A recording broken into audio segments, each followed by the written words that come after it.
Um bom dia, que a graça e a paz do nosso Senhor Jesus habite em nossa vida, amém? Estou aqui com a mensagem de Deus no livro do Apocalipse, capítulo 14, versículos 6 e 7, onde vemos aqui a primeira mensagem angélica. Aqui no Apocalipse 14 há 3 mensagens maravilhosas de advertência para o povo de Deus, onde vamos fazer aqui o uso da primeira, certo? A primeira voz aqui do anjo em advertência. E o verso começa dizendo: vi outro anjo voando pelo meio do céu, tendo o evangelho eterno, para pregar aos que se assentam sobre a terra, e a cada nação, e tribo, e língua, e povo, dizendo em grande voz: temei a Deus e dai-lhe glória, pois é chegada a hora do seu juízo, e adorai aquele que fez o céu, a terra, o mar e a fonte das águas. Aqui nós vemos o evangelho eterno, como é apresentado em Mateus 24:14, que diz que será pregado o evangelho do reino por todo o mundo, para testemunho a todas as nações, e então virá o fim. O evangelho eterno é o que está contido aqui na Bíblia, porque estão pregando outro evangelho que não é o eterno, o evangelho que aprisiona as pessoas aqui neste planeta. As pessoas só estão com a visão aqui na terra e não com o olho no céu. Temos de estar com os pés na terra, mas com os olhos no céu. Temos que viver a essência celestial aqui na terra. Temos que andar lado a lado com o nosso Senhor Jesus Cristo. Então aqui o evangelho eterno, ele se cumpre em Mateus 24:14. O primeiro dos 3 anjos a proclamar a mensagem final de Deus ao mundo. No contexto do Apocalipse, o evangelho inclui as boas novas da segunda vinda de Cristo, quando ele resgata o seu povo. Amém?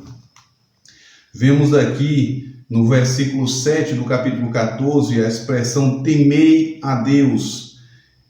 Significa reverenciar ou respeitar a Deus, como o Salmo 111, verso 10 nos apresenta, Provérbios, capítulo 3, versos 7 e o capítulo 9, versículo 10. Mas também pode expressar também o medo por parte daquele que não leva Deus a sério. Amados, eu tenho que me preocupar sim com a vida de pecado, porque se eu morrer no pecado estou perdido. Eu tenho que me preocupar em abandonar tudo aquilo que me afasta de Deus. Não é ter medo de Deus. Deus, ele nos ama, e as suas advertências é para nos aproximarmos dele e não para nos afastar. E aqui no capítulo 14, verso 7, ainda tem a expressão aqui maravilhosa que diz que é chegada a hora do seu juízo. Pois o juízo final começa antes da segunda vinda de Cristo. Ele é o contexto para a proclamação final do evangelho. No juízo existem 3 etapas. A primeira, nós vamos passar ou estaremos passando. Que significado é esse, Flávio? De estar passando ou vai passar? Porque é a primeira parte das 3 etapas do juízo.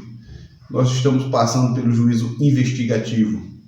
Esse juízo investigativo, ele faz alusão desde os primeiros habitantes da terra até os últimos, antes da volta de Cristo, onde nos apresenta que a nossa vida vai passar em revista, o nosso nome vai ser passado, e ali o juiz de todo o planeta, ele vai apresentar se vamos estar aprovados ou não. Mas o meu nome pode estar sendo também está sendo julgado agora. Eu convido. Por quê? Como? Isso pode acontecer? Sim. Primeiro passo, eu posso estar rejeitando a ação do Espírito Santo. Então, no momento em que eu rejeito, este é um pecado imperdoável, como a Bíblia apresenta. Então, quando eu rejeito o Espírito Santo, a sua atuação, porque João 16:8 diz que ele veio para nos apresentar o pecado, a justiça e o juízo. Então, no momento em que eu vivo uma vida de pecado, mas eu não dou a mínima para o que o Espírito Santo está a me apresentar, eu não posso estar passando em revista, porque o meu coração já está endurecido para a ação do Espírito Santo. E qual é o outro momento? Se eu morrer sem Jesus. Se eu morrer sem Cristo, já está traçado, julgado, condenado. Então, tem o juízo investigativo, o juízo de comprovação, que vai ser exatamente nos 1000 anos, após a volta de Jesus, os salvos serão levados para o céu, 1000 anos passaremos lá, e nesses 1000 anos, todos aqueles que você não encontrar no céu é porque se perderam. E nós, como fala Paulo em 1 Coríntios capítulo 6:2, nós vamos também estar sentados em tronos e vamos ter o direito de julgar. Vamos pegar os livros da vida daqueles que se perderam e vamos examinar. Não é para julgar o caso deles para eles voltar para o céu, de forma alguma, já estão julgados, perdidos. Ali é só para termos a certeza do motivo pelo qual eles se perderam, certo? Então, esse é o juízo de comprovação. E o terceiro juízo é o juízo de execução, que vai ser na terceira vinda de Cristo, após os 1000 anos. A cidade santa descerá, Satanás será solto de sua prisão circunstancial, porque não tinha quem tentar durante os 1000 anos que as pessoas estavam, os ímpios estavam mortos, estava Satanás e os demônios aqui nessa terra desolada durante os 1000 anos. Então eles, na volta de Cristo, os ímpios vão ressuscitar na terceira vinda. Satanás vai achar ali uma oportunidade para cintear a cidade santa e tentar tomá-la pela quantidade de ímpios que vão ressuscitar. Mas a Bíblia fala exatamente em Apocalipse 20 que fogo descerá do céu e consumirá todos. Essa é a terceira fase do juízo, o juízo de execução, certo? Então, o Evangelho está sendo pregado e é apresentado às pessoas que pouco tempo nos resta para poder escolher de que lado nós estamos, se é do lado dos perdidos ou dos vitoriosos. Mas, ainda no capítulo 14, verso 7, apresenta também um nome que nos leva ao o centro de todas as coisas, Adorai, aquele que fez o céu, a terra, o mar e a fonte das águas. Esse texto nos arremessa exatamente para o mandamento, quarto mandamento da lei de Deus, que fala que devemos observar o dia de sábado como um dia santo. É bíblico, amados. Na Bíblia existe mais de 250 textos que nos apresenta exatamente esse dia como um dia de adoração, certo? Que só no quarto mandamento é que apresenta essa expressão, que Deus fez o céu, a terra, o mar e as fontes das águas. Então, esta linguagem faz uma alusão inequívoca ao mandamento do sábado, com referência à criação, como apresenta no livro de Êxodo, capítulo 20, do versículo 8 ao versículo 11, indicando, portanto, que o sétimo dia tem relevância especial na proclamação, porquanto que o sétimo dia tem relevância especial do Evangelho no tempo do fim. Descansar das próprias obras é a resposta ideal ao Evangelho, como Paulo apresenta ali no livro de Hebreus, capítulo 4, do versos 1 ao 11, um descanso em especial. Esse descanso que ali é apresentado é exatamente o sábado, que nós temos que vivenciá-lo aqui na terra e também vamos vivenciar para toda a eternidade no céu. Amém. As admoestações a temer e a adorar a Deus neste versículo se encaixam diretamente no contexto imediato mais amplo de guardar os mandamentos de Deus, como Apocalipse capítulo 12, verso 17 diz: irou-se o dragão contra a mulher e foi guerrear com o restante da sua descendência, os que guardam os mandamentos de Deus e a fé em Jesus, e pôs-se em pé sobre a areia do mar.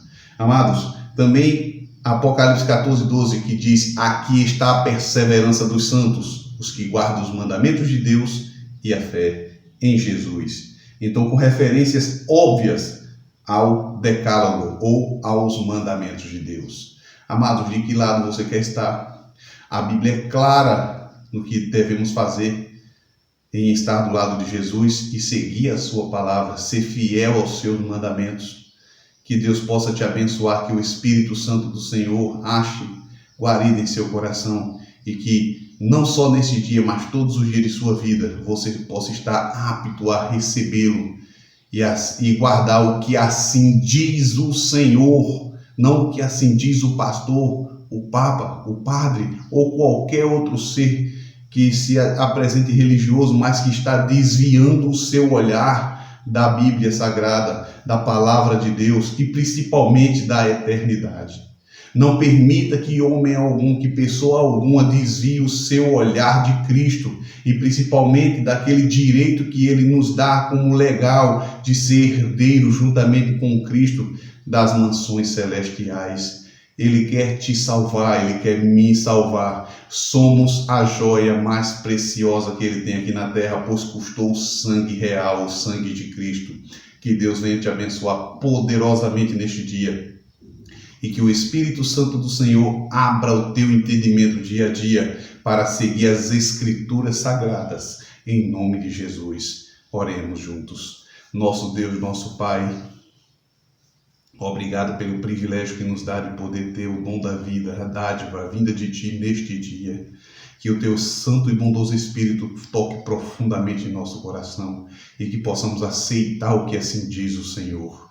Toma-nos em Teus braços, nos ajuda a guardar fielmente a Tua palavra, inclusive os Teus mandamentos, pois texto algum na palavra de Deus nos apresenta que o Senhor mudou, alterou ou na cruz se cumpriu para ser anulado. Mas na cruz o Senhor nos apresenta que cumpriu sim a lei cerimonial que apontava diretamente para Ti, ó Deus, e que lá houve o cumprimento da mesma, em apresentar que o Cordeiro de Deus que tira o pecado do mundo entregou-se, foi morto para nos dar a vida que hoje temos e também a oportunidade de viver uma vida eterna logo em breve, quando Jesus voltar em glória e majestade. Abençoe-nos não só nesse dia, mas todos os dias de nossa vida e que possamos estar sempre conectados com a Tua palavra em nome de Jesus. Amém.